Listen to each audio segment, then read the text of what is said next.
Chapter 1. A Meeting with the Boss. "Brian, could I have a quick word in private?" said Peter. Such an innocent question. But everyone knows that it really means you've done something terribly wrong and you're about to get into trouble.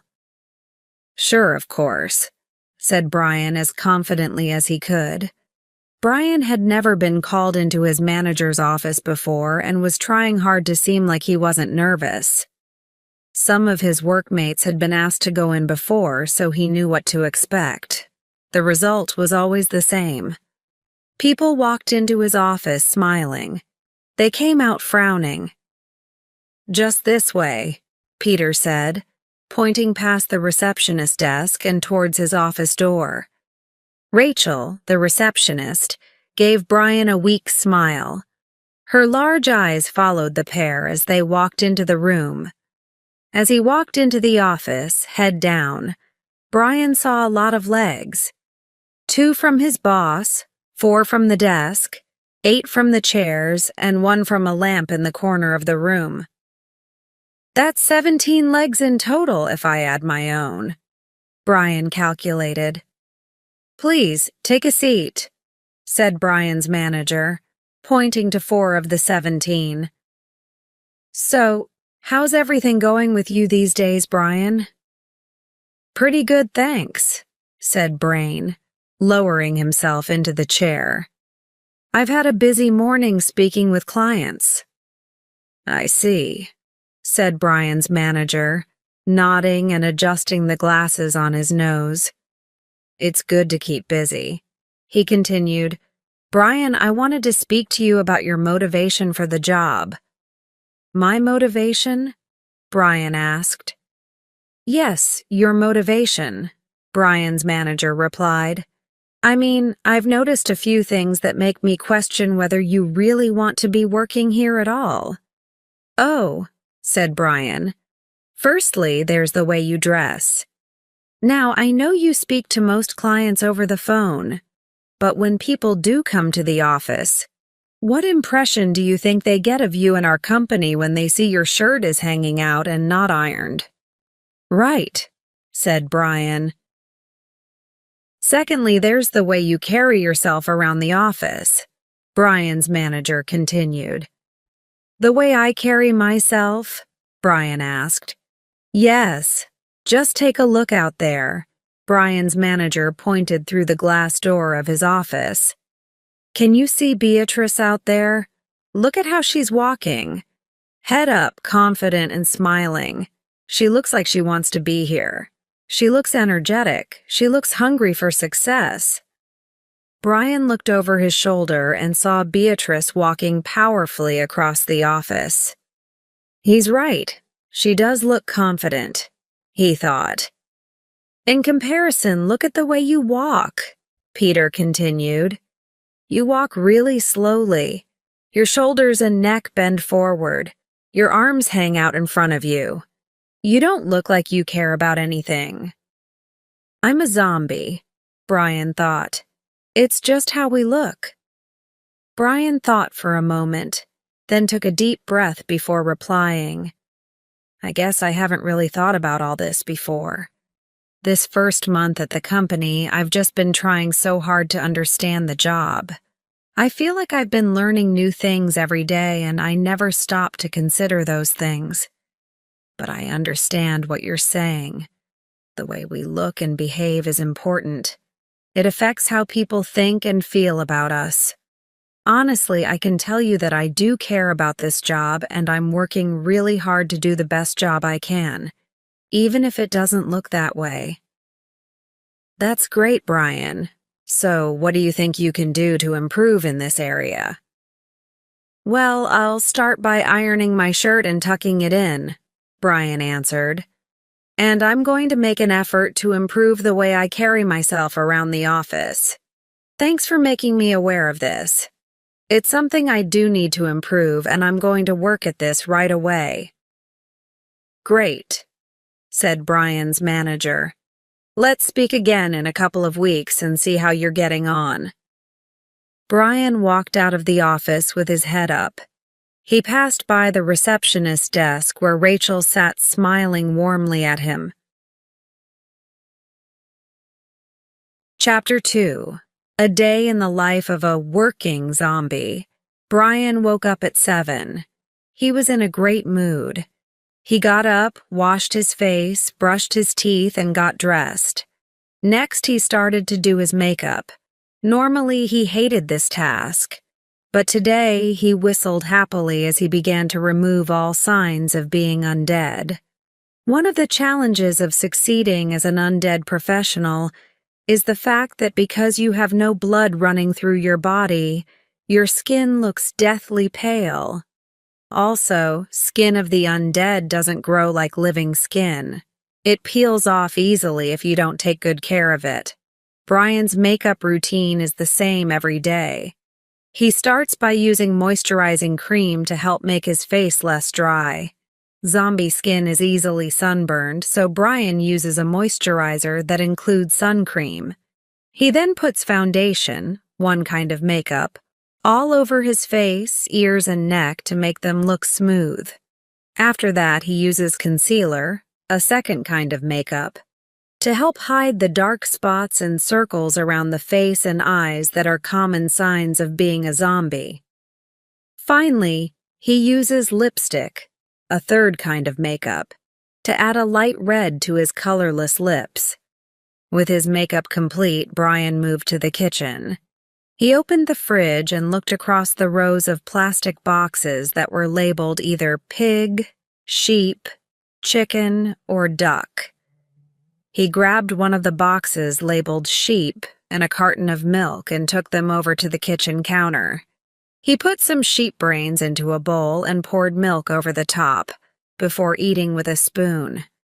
A zombie's diet is very simple. Brains. While Brian chooses to eat his breakfast with milk on top. The milk has no nutritional value for him. It's purely a lifestyle choice. Brian's wide range of brains is unusual for a zombie. He used to work on a farm outside town in exchange for food. The family who owned the farm knew Brian was a zombie and weren't afraid of him. In many ways, it was an excellent job. He had plenty of food, he got a lot of exercise, and he didn't need to change his appearance. But that's another story. Today, Brian still visits the family each weekend. Every time he visits, he buys a supply of brains to take home and keep in the fridge. While a zombie can eat brains hot or cold, they absolutely must be eaten fresh. Many zombies have lost their lives, again, by eating rotten brains, which lose their freshness within 24 hours. Brian found that by refrigerating the brains, he could eat them safely up to a week later. After breakfast, Brian packed a lunchbox of duck brains in his bag and left his apartment at around 8:15. He caught the 3:95 bus and arrived at work half an hour later. "Good morning, Brian," sang the receptionist as Brian walked in. Rachel gave great smiles. She didn't just smile from the mouth. Her smiles seemed to involve her lips, her cheeks, and her large blue eyes. Her arms and hands often joined in too. She gave full-body smiles. "Morning, Rachel," replied Brian, returning the smile. He walked over to the staff kitchen and put his duck container in the fridge. Brian was always careful with his lunch as he didn't want other staff to find out he was eating brains. He used plastic lunch containers that people couldn't see through and always labeled them with his name. Brian's day went quickly, and by 5 o'clock he was still in a good mood. He caught the 3:95 bus and went back home. For dinner, he felt in the mood for pig and warmed some up in the microwave. He then sat down in front of the TV and watched a few episodes of his favorite zombie series. There were a lot of zombie films and TV series to choose from, and Brian was a big fan of all of them. They were very unrealistic, of course. and always used living actors who pretended to be zombies. But despite this, Brian was fascinated by them. At around 11, Brian got changed, brushed his teeth, removed his makeup, and went to bed. Chapter 3. Working as a headhunter, recruiter. Most of the staff had lunch at around noon, but Brian preferred to eat later, around 2 o'clock. He was afraid of people asking questions about his choice of food, so preferred to eat when there were fewer people around. Brian entered the staff eating area at his usual time, collected his lunchbox from the fridge and put it in the microwave. Sheep brains today. "Oh, hey there, how's it going?" said a friendly voice from over his shoulder. Brian turned around to see someone he thought he recognized. "Hey, good thanks." Steve, is it?" Brian replied. "That's right, good memory," said Steve. "Sorry, what was your name again?" "It's Brian." Brian was pretty good with names. Brian worked at the head office of a multinational supermarket, in the Human Resources Department. More specifically, he worked in recruitment. With over 2,000 workers across the head office's different departments, there was always a need to hire new staff, and that's where Brian came in. His job involved interviewing people who applied for jobs at the company. He remembered meeting Steve 2 weeks ago when he came for an interview for a job in the property department. It wasn't Brian who interviewed him, but Brian's supervisor, Cindy. "So, how are you settling into the new job?" asked Brian. "It's been a busy couple of weeks. You know how it is. I'm still trying to get used to how things get done around here, and there's just so much to remember. Sometimes I'm so busy I don't even have lunch." "That's terrible. You should definitely try to make time for lunch," said Brian. "Yeah," Steve replied. "So you're in recruitment, right?" "That's right. I help hire new staff." "So, how's life as a headhunter?" asked Steve. Ouch. Brain hated when people called him a headhunter. Yes, the word headhunter can be used to describe some kinds of recruiters, people with the job of hiring new staff. However, it's also a name that a lot of people are using nowadays to talk about zombies. Not zombies like Brain who have jobs and behave pretty much like everyone else. The disgusting ones who sleep in sewers and spend all their time hunting for brains. Brian had never eaten human brains. Not once. Besides, headhunter isn't even the correct word for his job anyway. He tried to explain. You see, headhunters usually work for a recruitment company that is separate from the company that needs new staff. So imagine we need a new IT manager but are finding it hard to get someone suitable. Well, we could ask a headhunting company to find some suitable candidates and invite them for an interview. And we'd probably only pay them if one of their candidates actually gets the job. Now recruiters, on the other hand, Brian continued, usually work directly for the company who wants to hire someone. Take me, for example. We have a whole HR department to deal with things like contracts, training, and recruitment. I work on the recruitment side of things. I see, I had no idea, said Steve, taking a bite out of his ham sandwich. And you're working in the property department, right? I don't really know much about that area. What do you guys actually get up to over there? Asked Brian. Well, basically we deal with planning and building new supermarket stores. We're expanding into pretty much every village, town, and city across the country. You wouldn't believe how many new stores are opening each year. That sounds exciting, said Brian. I guess that'll keep you busy. You're not wrong there, said Steve. What's that you're eating? Smells nice. Brian had completely forgotten about his sheep brains. lying untouched in his lunchbox. "Minced lamb," Brian replied. Chapter 4. A tough day at the office. Brian arrived later than usual for work one morning after his bus was caught in traffic. There was always more traffic on the roads on rainy days like this one. The elevator doors opened at his floor and he walked in, hung up his wet coat and left his umbrella by the coat stand to dry. He gave Rachel, the receptionist, a quick wave as he walked straight towards the men's washroom.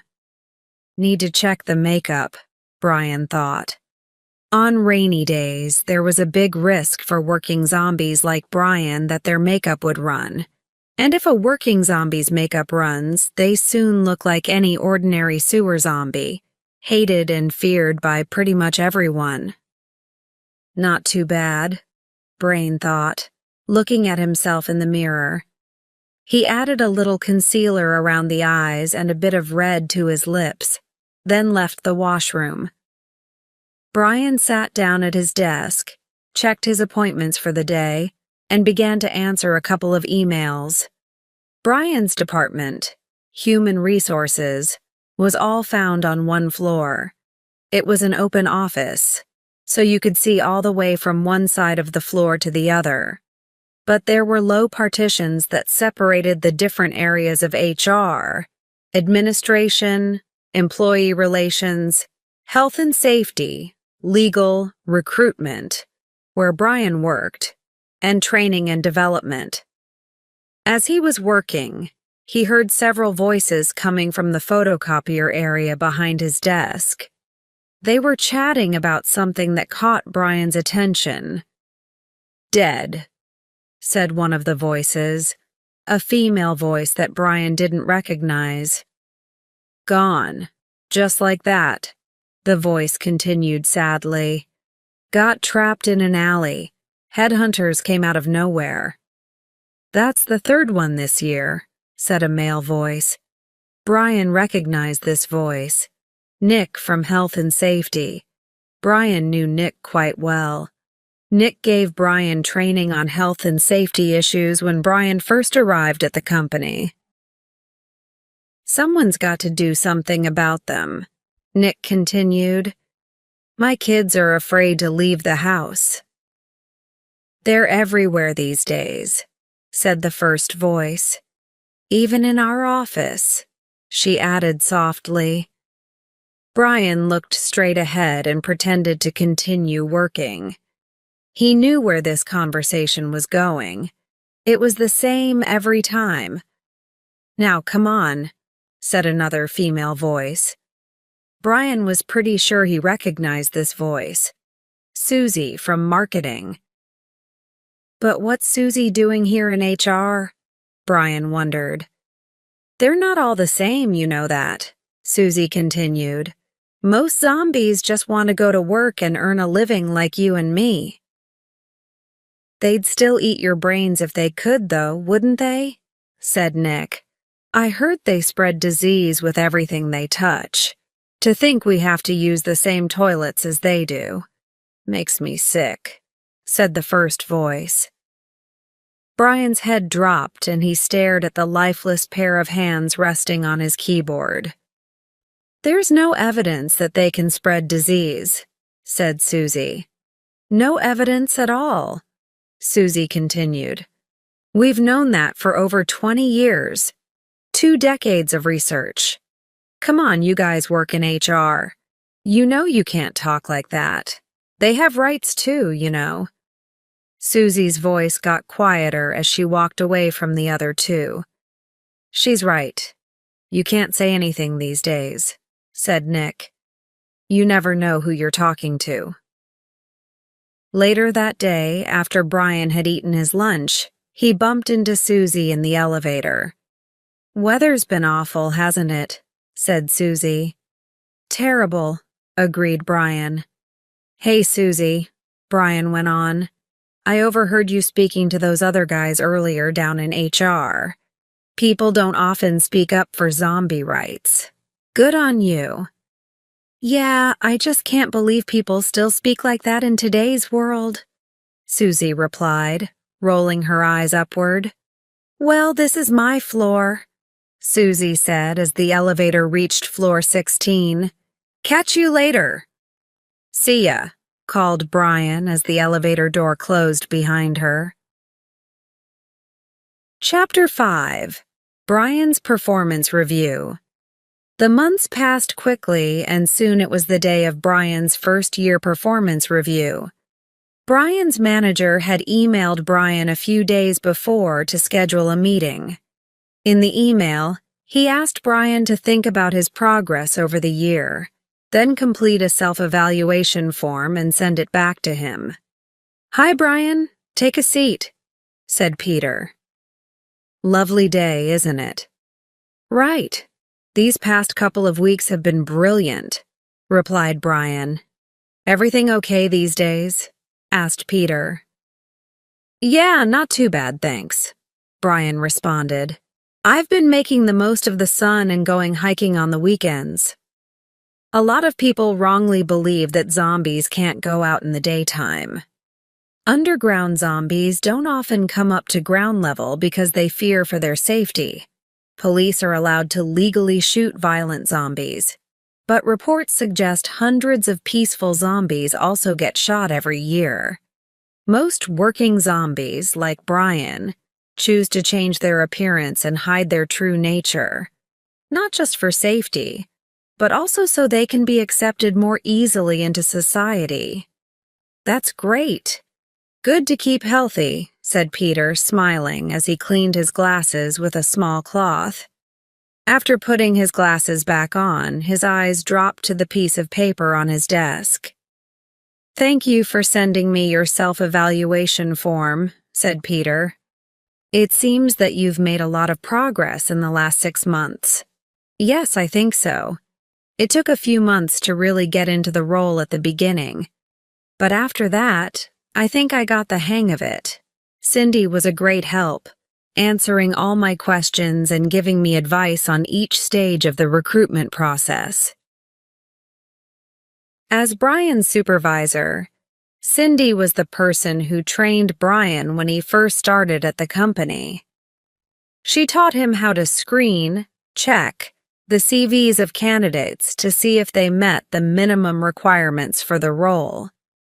She showed him how to set up first interviews with candidates who met the requirements, and how to actually give those interviews in person, over the phone or over the internet. She explained the importance of clear communication with the hiring manager, the person who requests someone to be hired, and for those candidates that hiring managers were interested in. Cindy also taught Brian how to organize background and reference checks.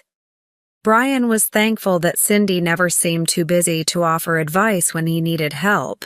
"That's good to hear," responded Peter. "In the past 6 months, I've felt much more organized and more confident in my abilities," Brian continued. "For example, it takes me a lot less time now to do activities like screening CVs and setting up background checks." "Yes, Cindy has been very positive about the progress you've been making. She also mentioned that your interview technique has improved. You're now asking better questions that get candidates to give clear examples of their skills. She says you're asking them for more details when necessary and moving on when you have enough information." Peter went on. "I've also noticed you look more confident and presentable, Brian, which is great as it's something we spoke about some time ago." "Sure, I definitely worked on that back then. It's pretty much a habit now," Brian responded. Peter adjusted his glasses with one hand and took a sip of coffee with the other. "Now, Brian, have you thought about any goals for the next 6 to 12 months? Brian paused for a moment. "To be honest, I feel like I'm pretty comfortable in the role now. It's been good working with hiring managers from different departments, as I've got to know different sides of the business. I even think I might be interested in working in departments like marketing, purchasing, or product development in future. Oh, I see, said Brian's manager. Well, we have had people transfer from HR to other departments in the past. Are you sure you don't see a future for yourself in HR? As you know, Cindy will be going on maternity leave around November, so we'll be looking for a supervisor. You might be ready to take on new responsibilities by then. Well, I am still learning here, so I'm not in a hurry to leave or anything. Perhaps we can see how things go, replied Brian. Sure. Well, over the next few months, why don't we get you to work with the hiring managers from those departments you mentioned? That way you'll have a chance to learn more about the roles in those departments and the kind of skills you need for them. That sounds like a great idea, Brian answered. Chapter 6. The Staff Party. Over the next few months, Brian's friendship with Susie grew stronger. They often went to lunch together, and Susie never seemed to ask questions about what Brian was eating. They joked about all kinds of things: their lives, the city, the people they worked with, their jobs. Brian was amazed how passionate she was about marketing. She really seemed fascinated by the different ways you could reach people and attract their interest in a company and its products. One day, as they were having lunch together in the staff eating area, Brian started a conversation he had never had before. Susie, listen, I've been wanting to tell you something for a while now. Oh, yeah, Susie replied, raising her eyebrows and smiling. This sounds interesting. Well, it's just that Brian said, pausing to find the right words. Go on, said Susie, leaning towards Brian and knocking him shoulder to shoulder. I just, thought that, Brian continued. Now could be a good time to let you know that, well, it's a bit difficult to say out loud, but you know I'm married, don't you, Brian? Susie with a serious look on her face. Well, no, I mean, yes, I do now, I guess, said Brian, forgetting what he was trying to say. I'm kidding, Susie said, laughing. You know I'm not married. I've been telling you for weeks about all the guys I like. Seriously, Brian, just hurry up and finish what you want to say. I've got to get back to work soon. I'm a zombie, Brian said quickly, his eyes dropping down towards the chicken brains in his lunchbox. Oh, Brian, of course you are, said Susie, touching Brian's arm gently. Brian looked up at Susie, searching for clues in her eyes. What do you mean? You knew? How? He asked. Of course I knew. I read the signs, Susie replied. Signs? What signs? Where should I start? Susie said with a soft laugh. Head down every time someone like Nick mentions the undead. 20 bathroom visits a day to check your makeup. Lipstick stains on your glass after you drink. And just look at what you're eating, Brian. Shall I go on? So you noticed then, Brian replied, playing with his unfinished chicken brains with a fork. Brian's eyes lit up. But you're okay with it? He asked. I mean, you're cool with me being a zombie? Brian, come on. How long have we been friends for? Susie said. Of course I'm cool with it. It doesn't change anything. Brian smiled. Thanks, Susie, he said. Susie went on. You know, things have changed a lot over the past few years. You might be surprised how accepting people can be nowadays. So, are you coming to the staff party tonight? Brian asked. It's on floor 20. Food, drink, and dancing. Count me in, Susie answered.